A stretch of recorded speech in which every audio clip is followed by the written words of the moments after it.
International investigators on Tuesday were awaiting the green light from a UN security team to begin work in a Syrian town hit by an alleged chemical attack, after delays and warnings by Western powers that crucial evidence had likely been removed.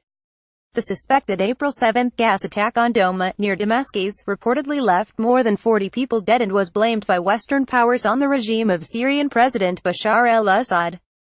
In response, the United States, France and Britain conducted missile strikes on Syrian military installations, but Paris admitted on Tuesday they were a matter of honor that had solved nothing.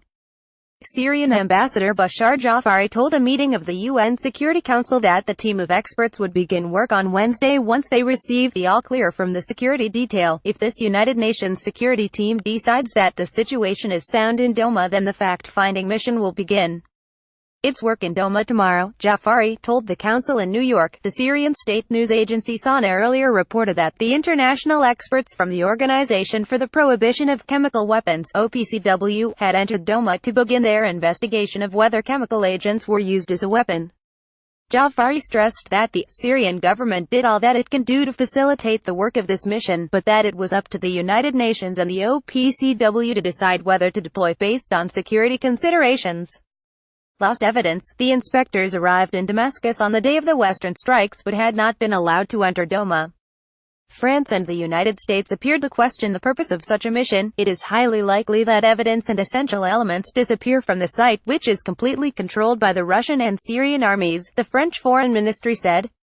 Russian Foreign Ministry spokeswoman Maria Zakharova hit back, calling the accusation very surprising, and saying that Russia had supported the inspection.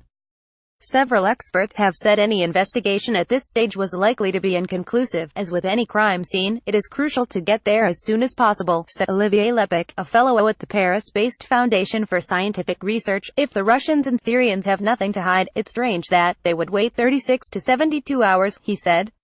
It's probably to give themselves the time to finish cleaning up. France strips Assad award in an impassioned defense to the European Parliament on Tuesday. France's President Emmanuel Macron said Saturday's strikes had been for the honor of the international community. These strikes don't necessarily resolve anything, but I think they were important, Macron added.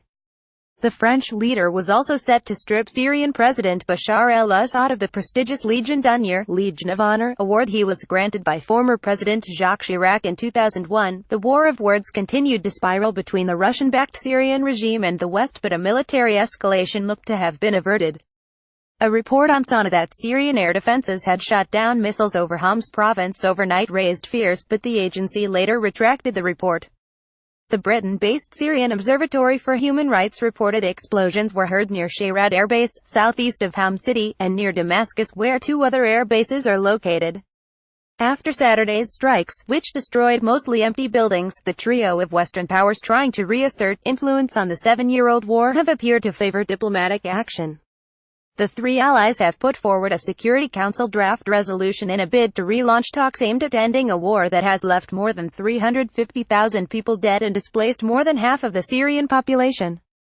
Analysts have said, however, that it would take more for the West to mount a meaningful challenge to Russia's weight as a broker. For a new diplomatic initiative to work, the balance on the ground must be changed, said Nabil Kauri, a former U.S. diplomat who is now a fellow at the Atlantic Council think tank. As it is, even with this latest bombing, the West does not have a seat at the table, he said.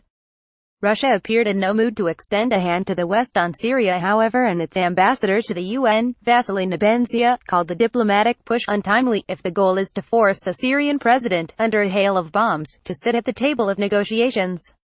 This goal is simply unrealistic, Nebenzia told the Security Council. The latest round of diplomatic maneuvering comes as U.S.-backed Kurdish forces fighting the IS group face a Turkish assault in northern Syria that has prompted many fighters to quit the battle against IS in order to head for the Kurdish enclave of Afrin.